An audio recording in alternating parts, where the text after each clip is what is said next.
Hello everyone, Julie here with Paisleys and Polka Dots, and I'm back with another quick tutorial on how I finished up this scarecrow here. This is our scarecrow cross stitch display, and I thought I would also possibly add a phrase in here for the crafters as well. So I've gone ahead, and I'm just going to jump right into this video. I've gone ahead and I have base coated most of the pieces. Now I wanted him to look pretty distressed, so I only did, like on this one here, I only did one coat of paint. On his hands I think there's two, but as you can see on his hat, you can see some, it's not completely filled in with paint. I just kind of left it kind of distressed looking, and then I sanded it with 150 grit sandpaper after I was done. So, but I wanted to show you, because the sunflower and some little parts of him are etched, I wanted to show you how I do that, because I don't use the brush. So I thought it might be helpful to show that to you. So I'm gonna jump right in and doing that, and let me set all these pieces aside here. I haven't glued anything down yet. So for when I etch things, or the laser etches things, I don't etch them, it leaves these little grooves, and so when you use a paintbrush, the paint tends to get into the little nooks and crannies of the lines there, and you don't want that. So if it does, you can take like a needle, a sharp object, and run it. Here's one of my little needles here. If you do get paint in it, you can take a needle and just run it in the, or a toothpick works great too. Run it down the lines, and you can take some of that paint out if you get too much paint in it. Even with a sponge, you want to be very light on your sponging. So as far as the pieces go, so I'm going to again remove the rest of these and set them aside here. Let's set those over there, just so that I'm just working with the scarecrow himself. Now, because his face, I'm going to do it the same color as I did his hands, this kind of beigey. It's called Linen by Folk Art, and I'm going to use that on his face. And any of this burning that you see here, you can see that any of these burn marks, they will tend to bleed through the paint over time. So what I'm going to do is I'm going to give it a real quick little sand with my sandpaper to sand off those burn marks, so that they, unless, I mean, you might like the fact that they show through and kind of leave a little bit of some added color to it, added distressing. Okay. Excuse my blowing off my piece of wood here. Usually I'll take it in the garage and let me see. I'll take the air compressor to it a lot of times. So I don't have, because these are darker, I don't need to do that. It was just the lighter white color that I wanted to do that too. So the way I do this is on him, on these smaller pieces, I am going to get a piece of painter's tape here, and I'm going to tape it down onto my surface like so. And I think we'll start with the green leaves here. Now I'm going to be using Crocodile by Folk Art. I'm going to put a little bit out on my palette here. Let me move this in a little bit. I want to be sure that this is in the video. And I have some pieces of, I'm going to use a makeup sponge. This is your everyday, ordinary makeup sponge. Now you don't want to use these, I did cut off a little piece of the end. Typically I like to use the bigger ends on bigger pieces, but because this one is so little, I'm just going to use this tiny little end. So I kind of wad it up in my hand like this. Just dip just a tiny bit into the paint, like so, and then you're going to dab a little bit off, because you don't want it all heavy. You don't want it to be super heavy on here. So, and you can have your tape held in place for you, and you can just pounce down, dab up and down onto your leaf, and it's not getting it in those little holes. If you find you don't have enough paint, just re-dip into your paint. And I'm using a very light little touch to it, light-handed. You can always add more if you need to, like so. So there's the first coat, and I think I'll dry it real quick and put on a second coat. If you want something to dry quickly, just I have a heat gun, so I just heat it up. And then I'll add a second coat to it.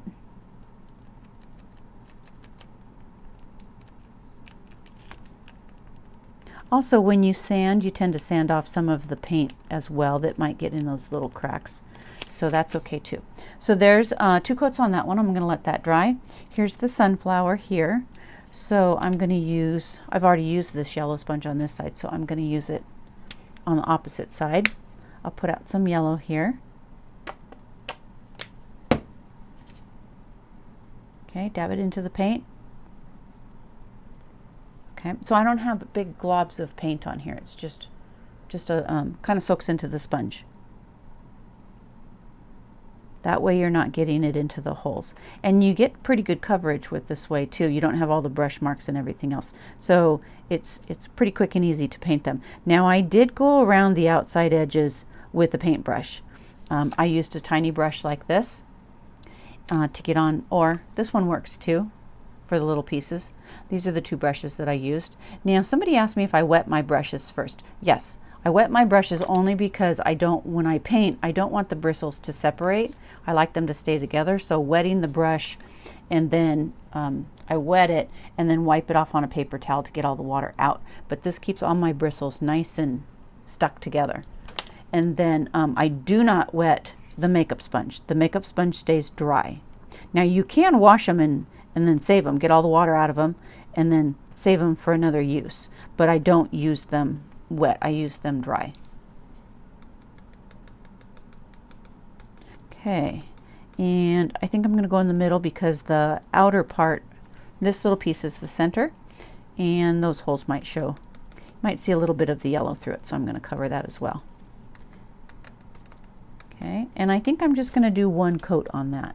So it's completely up to you how you like it. If you want it completely coated, and I did get a little bit of paint in this one, so I'm going to take this and I'm going to wipe it right here. Get some of the paint out.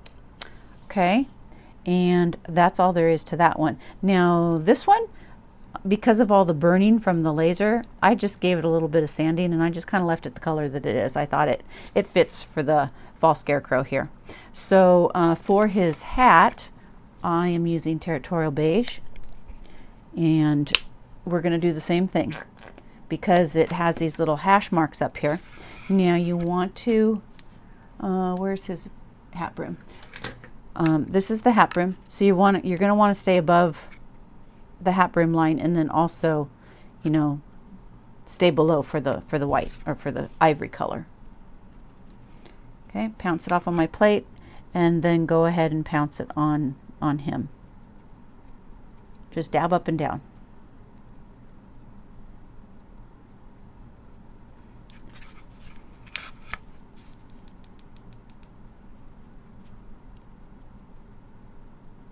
This one I think I will do 2 coats of paint.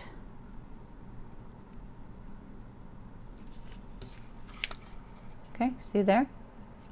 And I did get a little bit of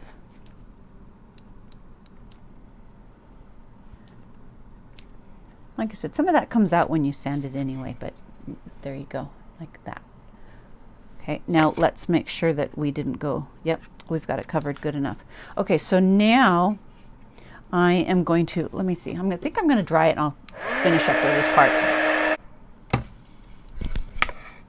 Okay, and I'll put another quick coat on. It's okay if some of it shows through because I kind of like that distressed look for fall.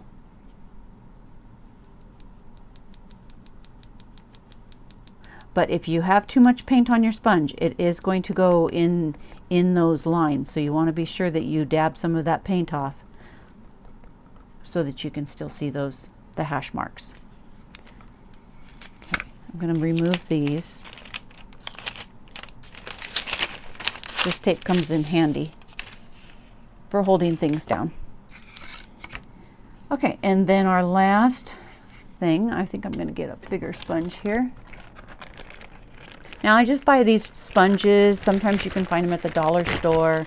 Buy them in packages on Amazon, anywhere. I just buy the cheapest sponges I can find.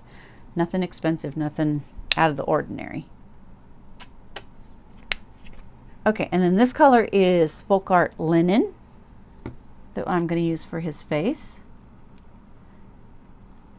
Dip in and see, that's what it looks like, just on the top of the sponge. And we are going to go over his entire face here, dabbing up and down.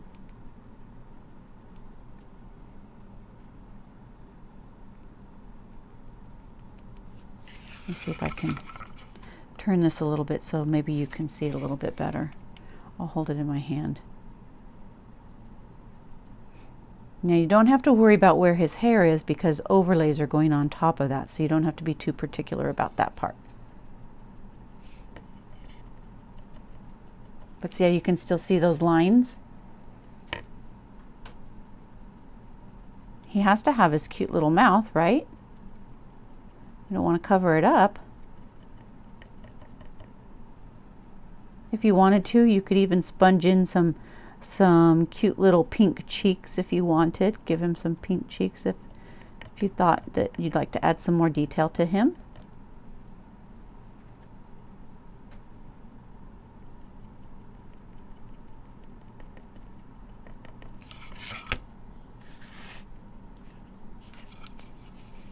And his eyes you don't have to worry about because we are going to dot those with black paint. So if those get covered up, don't worry about it. You can go right over the top of those. That's not a big deal.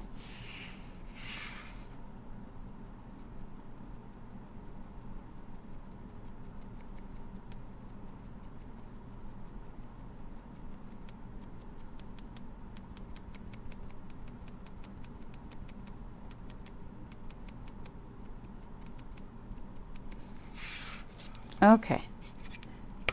Now, depending upon how you like the coverage, you can either add a second coat or leave it as is. And I think I'm going to wait and I'm going to sand it, and then I'm going to determine if I want a second coat or not. Okay, so let me put his hat brim back on, make sure that I got it covered enough. And his hair, you're going to want to make sure that his little, you got it past his straw hair.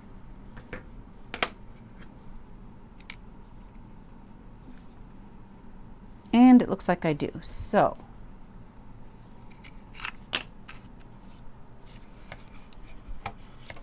going to dry this. Now while that's drying just a little bit more, it's still a little bit tacky. I don't want to sand it while it's tacky. You want to make sure that everything is really dry before you sand it. I'm going to sand the sunflower here though. And it's just 150 grit sandpaper, fine grit. Okay, and I'm gonna sand over the whole entire piece.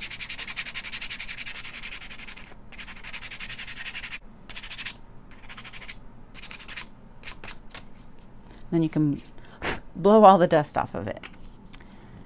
Okay, and that's all there is to that piece. So see how you can still see the etching in there. And then here's the little leaf.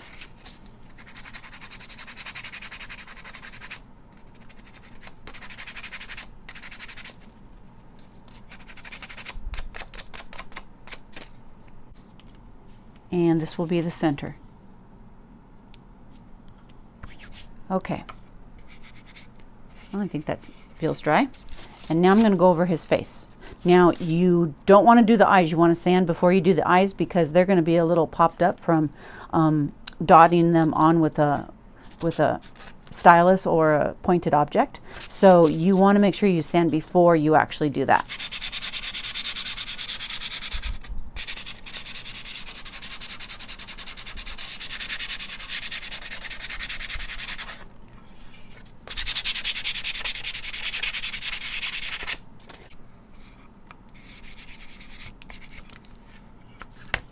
Okay, now if you find that you have too much sanding in there, you can take your needle again and go over that.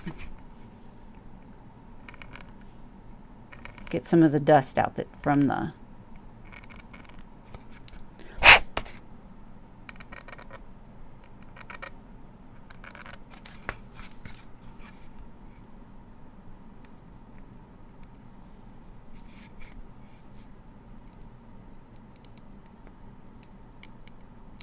Sometimes the dust sinks in there, and maybe I should have let my paint dry a little bit more.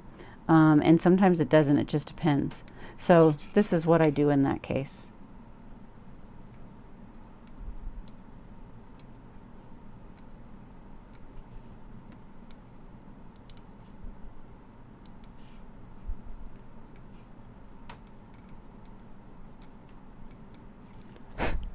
Okay. It's easier than trying to paint it on, right? Now that we have the face all done, we are gonna add some little black eyes to him. So I'm gonna be using the stylus tool. I've had this one for a very long time. It used to be a Stampin' Up tool, but somebody asked me where you can find them, and I actually looked them up on Amazon, so they do have them. And all you need to do is squirt out a little bit of black paint, and you're gonna decide what size you want your eyes to be, and just dip your stylus into the paint and dip it off on your palette or paper plate or whatever you have that you're working on, and decide what size you want it. So this is the larger side of the stylus, and I think I'm going to want to go with the larger side. So you want to make sure that you dip your stylus into your paint each time you make an eye, because if you don't, if you dip it, and I'll show you on the paper here, you make one eye and then you don't dip it back in the paint and you make your second eye, it's going to be smaller. Okay, so you always want to dip into the paint each time you make one of the eyes. Okay, so I'm going to dip into there, and I'm going to dip onto my eye, right where the etching is, and the other one. Okay, just like that.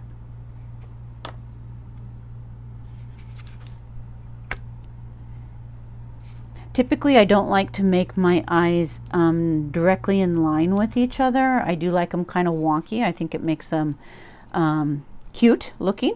I think that gives them a cuter appearance. So I'll typically do that. So that's okay too. But it's your preference, however you like them. So now he's all done. So I think I'll go ahead and, why don't we go ahead and glue them together? So I am going to use, so I told you in one of the last videos that I wanted to try this Titebond Quick and Thick. The other glue I tend to use is the Starbond Gap Filler Thick, but this is like super glue, so you have no time to move your pieces around. It's going to set up very, very quickly. If you want lots of time, the Aleene's Tacky Glue works well. But I find for the bigger pieces it wants to pull apart.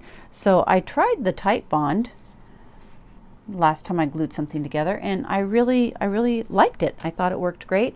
It dries clear, so I thought I liked that aspect of it. Where the Titebond, it's clear, it's a clear glue, but it dries shiny. It stays shiny, where this doesn't. It dries clear and then it's matte. So I'm going to glue his. And this one dries quickly, but it doesn't dry quite as quickly as the Starbond. So you can buy this one on Amazon, or I've even seen it at the local like Lowe's and Home Depot as well. Okay, so that's going to go on there, and we'll glue his hands and his body on. So I think I'll glue his body first. And for this one, I am going to use the Starbond because I want it to adhere really quick. And that's all you need. So make sure you have it lined up really good. You can do it by feeling the sides of the wood. I'm going to remove these because you want to make sure that those eyeballs are dry. Actually, I'm going to take this off. Thank goodness it didn't set up yet. See, for reasons like that, I realized I didn't paint this edge right here. So I better go ahead and I better paint that really quick. I am back. I have fixed my little piece that I didn't paint and I've got his body glued on. So I'm gonna move along with the hair pieces here.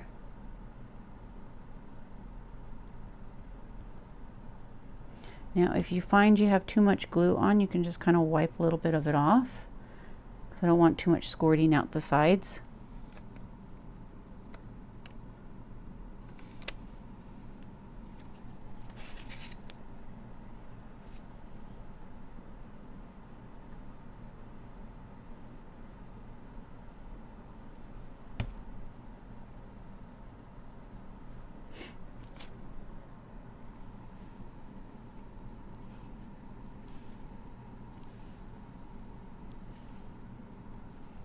Okay, there's the other one. Let's glue his hands on.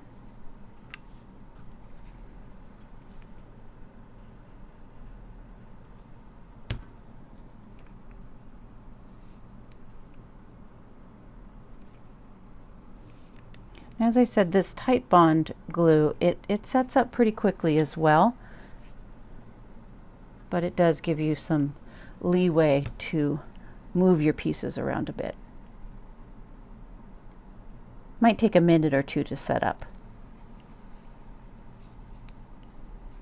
Where the other one tends to give you seconds to set up the star bond. And then the Aleene's, I would say it probably sets up in like 10 minutes. You just have to, with the Aleene's, you just have to be sure that the pieces don't shift on you while they're drying.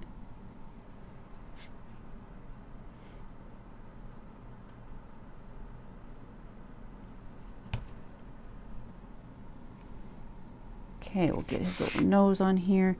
And I did place the nose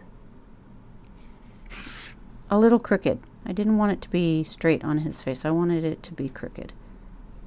Because he's a scarecrow, he's supposed to be a little wonky, right? Okay. It's coming out really cute, right? Okay. And then this piece you don't have to use. You're going to mount your cross stitch to the top of it. It's optional if you want to use it or not want to use it, and have just a little bit of an edge around your stitched piece. So it's completely up to you whether you want to use that or not. This I just kind of went all over the top of it because, as you can see the glue inside of there, possibly you can, and it's just going to dry clear, so I'm not going to worry too much about it. Okay, and I'm going to let this dry before I actually go ahead and glue it onto him, but I think I'm going to I'll glue the leaves up here and then the flower right there, like so. So it's going to go just like that. So he turned out adorable, didn't he? Oh, and see, my little hands are moving just a little bit here. Better line those back up. I said make sure everything doesn't... Oh, I forgot his little collar, didn't I? Let me see. Where did it go? Here it is. Okay. That little collar just adds some color to him, doesn't it? Nice little pop. I also thought it would be cute to add some raffia around his neck. Tie some raffia. Might be a nice little added touch. Maybe a ripped piece of fabric.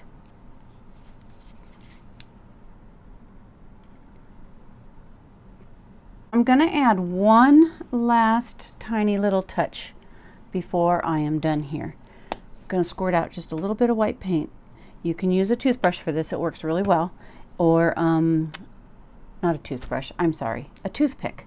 So, but I don't have one right here, so I am using the end of my needle. I'm just going to dip it into the paint. And I think his eyes look really cute to give him a tiny little highlight up in the corner, not in the center, but a tiny little highlight up off to the side on his eyes. There we go. I don't know why, it just kind of brings his eyes to life, I think. And I'll put these on. He turned out really cute, didn't he? So Hope you enjoyed it. Hope these little tips were helpful. If you have any questions, you can add a comment in the box below and I will get back to you. Or you can email me at info@paisleysandpolkadots.com. Thank you so much for watching. Bye-bye.